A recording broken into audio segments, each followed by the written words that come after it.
Good morning बच्चों। Good morning बच्चों हम लोग गृह विज्ञान में पर्यावरण प्रदूषण का जन जीवन पर प्रभाव पाठ पढ़ रहे थे और पिछली कक्षा में हम लोगों ने वायु प्रदूषण पढ़ लिया था। वायु प्रदूषण के कारक पढ़ लिए थे, उसके प्रतिकूल प्रभाव पढ़ लिए थे और उसके उपाय पढ़ लिए थे। ठीक है, आज हम लोग पढ़ेंगे जल प्रदूषण। बच्चों, वर्तमान समय में जल प्रदूषण एक गंभीर समस्या बनती जा रही है। आपको पता है जो जल है वो कितना प्रदूषित हो चुका है और लगभग जो बीमारियां हो रही हैं बच्चों जल प्रदूषण के कारण भी हो रही हैं। तो सामान्यतः शुद्ध जल में अन्य अवांछनीय एवं हानिकारक पदार्थों का मिल जाना ही जल प्रदूषण कहलाता है। यानी कि जब शुद्ध जल में कोई हानिकारक पदार्थ मिल जाता है तो ऐसे पदार्थों का मिलना ही क्या कहलाता है? जल प्रदूषण कहलाता है।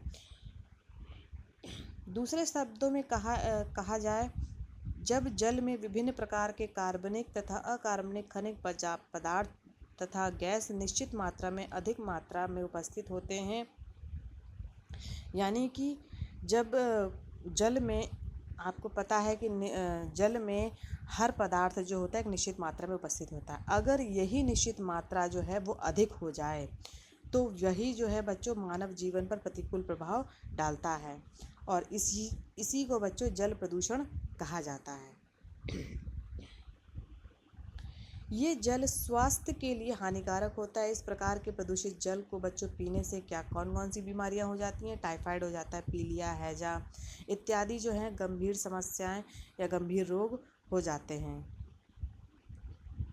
प्रदूषित जल हमारे देश व विश्व के लिए एक समस्या बनता जा रहा है। इसका जन स्वास्थ्य पर बहुत बुरा प्रभाव पड़ रहा है। एक अनुमान के अनुसार बच्चों 50% जो रोग हुए पेट के वो जो दूषित जल को ग्रहण करते हैं उसके द्वारा ही हो रहा है। अब बच्चों देखते हैं कि जल प्रदूषण के कारण क्या हैं। तो पहला है बच्चों घरेलू अपमार्जक। घरों में अनेक ऐसे पदार्थों का दैनिक उपयोग किया जाता है जिससे जल को प्रदूषित होता है। यानी कि जो भी आप घर में यूज़ कर रहे हैं, जैसे मक्खी को मारने के लिए, मच्छर को मारने के लिए, खटमल, दीमक, चूहे, कॉकरोच आदि को, छोटे जीवों को नष्ट करने के लिए जो भी हम लोग पदार्थ का इस्तेमाल करते हैं, जैसे साबुन है, सोडा है, पेट्रोलियम उत्पाद है, फैटी अम्ल है, डीडीटी है, फिनाइल है, ये सभी कहाँ बच्चों जाता है? ये पानी में जाता है, जो कि नालियों द्वारा नदियों में या झीलों में इसको प्रभावित कर दिया जाता है और इससे क्या होता है बच्चों? जल प्रदूषण होता है। नेक्स्ट आता है बच्चों घरेलू सीवेज। मलमूत्र, घरेलू गंदगी तथा साफ सफाई व कपड़े धोने के उपरांत बचा जल घरेलू सीवेज होता है। शहरी व ग्रामीण क्षेत्रों में उत्पन्न घरेलू सीवेज को इनके समीप प्रवाहित होने वाली नदियों में बहा देने से जल प्रदूषित हो जाता है और जल में ऑक्सीजन की कमी हो जाती है ना। तो ये देखिए, जब भी आप घरेलू घर में आप जो भी इस्तेमाल करें, जैसे कपड़े धो रहे हैं या गंदगी आपकी घर की है या मलमूत्र है, ये सभी कहाँ जाता है बच्चों? ये सीवेज में पहुंच जाता है। ठीक है, और शहरी या ग्रामीण क्षेत्रों में जो भी घरेलू जो सामान जो आप गंदगी जो बाहर निकालते हैं वो सभी कहाँ पहुँचती? सीवेज के माध्यम से नदियों में पहुँच जाती है और इससे क्या होता है? जल प्रदूषित होने लगता है। उद्योग के अपशिष्ट पदार्थ बच्चों आपको पता ही है कि जो फैक्ट्रियों में है रासायनिक पदार्थों का प्रयोग किया जाता है, उसके बाद विषैले रासायनिक पदार्थ भी निकलते हैं जैसे कि अम्ल है, क्षार है, साइनाइड है, चमड़े आदि उद्योगों में उत्सर्जित पदार्थ जो पारे के यौगिक हैं या शीशे के यौगिक हैं, ये बहुत ही प्रमुख हैं जो कि अपशिष्ट पदार्थ है उद्योगों के। ये सभी बच्चों जल स्रोतों को अत्यधिक प्रदूषित करते हैं। नेक्स्ट आता है बच्चों ईंधन पदार्थों का जल में मिलना। यानी कि ऊर्जा की आवश्यकताओं को बच्चों पूरा करने के लिए विभिन्न प्रकार के ईंधन का प्रयोग किया जाता है और ईंधनों को जलाया भी जाता है, जैसे कि कोयला है, पेट्रोल है, डीजल है। इनके जलने से उत्पन्न होने वाली विषैली गैसें राख जल में मिश्रित होकर नदियों, तालाबों एवं भूमिगत जल स्रोतों को प्रदूषित करती है। तो इससे भी बच्चों जल का प्रदूषण हो रहा है। नेक्स्ट है कृषि जन्य प्रदूषण। वर्तमान समय में कृषि एवं वानिकी क्षेत्र में विभिन्न प्रकार के खाद्य जैसे नाइट्रोजन एवं फॉस्फेट के यौगिक एवं कीटनाशक पदार्थ का प्रयोग किया जाता है। जब वर्षा होती है तो बच्चों मिट्टी की ऊपरी परत बहकर नदियों, झीलों एवं समुद्र में बहकर जल स्रोतों को प्रदूषित करती है। तो इससे क्या होता है कि जो फैक्ट्रियों के जो आप क्या कहते हैं कृषि में जो भी आप केमिकल यूज़ कर रहे हैं, जैसे कि नाइट्रोजन है, फॉस्फेट है, उनके यौगिकों का इस्तेमाल कर रहे हैं, कीटनाशक पदार्थों का इस्तेमाल कर रहे हैं, तो जब भी वर्षा होती है तो बच्चों ये बह करके नदियों में चले जाते हैं और ऊपरी परत जो होती है मिट्टी की जो होती है वो बह करके वो भी मिट्टी में नदियों में चली जाती है, झीलों में जाती है, समुद्र में बहकर जल स्रोतों को बच्चों ये प्रदूषित करती है। नेक्स्ट आता है बच्चों रेडियोधर्मी पदार्थ, यानी कि जो नाभिकीय ऊर्जा संयंत्रों एवं परमाणु परीक्षण से उत्सर्जित रेडियोधर्मी पदार्थ जो हैं जल को दूषित करते हैं। जो भी परमाणु परीक्षण होते हैं बच्चों, उसके द्वारा जो पदार्थ निकल रहे हैं उसको भी बच्चों का क्या किया जाता है, जल में प्रवाहित कर दिया जाता है। और रेडियोधर्मी पदार्थ जल के विभिन्न स्रोतों, नदियों, समुद्र आदि को प्रदूषित करते हैं। नेक्स्ट आता है बच्चों वायु प्रदूषण का जल प्रदूषण पर प्रभाव। वायु प्रदूषण का जल प्रदूषण पर भी प्रभाव पड़ता है। पृथ्वी पर वर्षा जल के लिए आकर वायु की अशुद्धियाँ जल स्रोतों को प्रभावित करती हैं, जिससे जल प्रदूषण उत्पन्न होता है। नेक्स्ट आता है बच्चों शव विसर्जन। तो धार्मिक मान्यताएं हैं कि बच्चों की जो मृत व्यक्तियों के शव एवं उनकी राख को नदियों में प्रवाहित किया जाए, जिससे क्या होता है जल प्रदूषित एवं दुर्गंध युक्त हो जाता है तथा स्वास्थ्य के लिए भी हानिकारक होता है बच्चों ये। नेक्स्ट आता है तेल द्वारा समुद्री प्रदूषण। तो खनिज तेल का परिवहन जहाज़ों द्वारा किया जाता है, यानी कि जो भी आपके खनिज तेल आ रहे हैं एक देश से दूसरे देश में जा रहे हैं तो वो किसके द्वारा जाते हैं, जहाज़ों के द्वारा जाते हैं, यानी कि जल के माध्यम से जाते हैं। मुख्य रूप से तेल शोधन संस्थान समुद्र के किनारे होते हैं, जिनसे कभी कभी तेल विसर्जन की घटना होती है, जिससे समुद्री जल भी प्रदूषित हो जाता है। अन्य कारण है बच्चों जल प्रदूषण के कि वायु में उपस्थित विभिन्न गैसें जैसे कार्बन डाइऑक्साइड, कार्बन मोनोऑक्साइड आदि वर्षा के माध्यम से जल में घुल जाती है, तो इससे भी वायु जल प्रदूषण होता है। विभिन्न प्रकार के खनिज जैसे कैल्शियम, मैग्नीशियम है, सोडियम आदि जल में मिलकर के जल को प्रदूषित करते हैं। अब देखते हैं बच्चों जल प्रदूषकों का जल स्वास्थ्य पर प्रभाव क्या है।